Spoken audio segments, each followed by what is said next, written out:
بسم اللہ الرحمن الرحیم۔ السلام علیکم ورحمۃ اللہ وبرکاتہ۔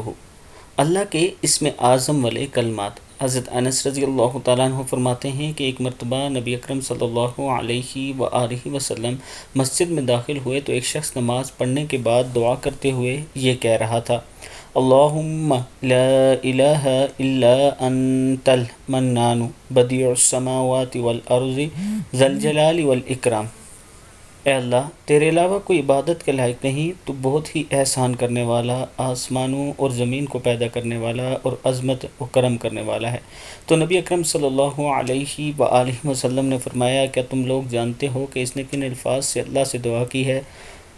اس نے اللہ سے اس کے اسم اعظم سے دعا کی ہے۔ اگر اس کے ذریعے دعا کی جائے تو وہ قبول کرتا ہے، اور اگر اس کے ذریعے سوال کیا جائے تو وہ عطا کرتا ہے۔ اللہ تعالی ہم سب کو اس پر عمل کرنے کی توفیق عطا فرمائے۔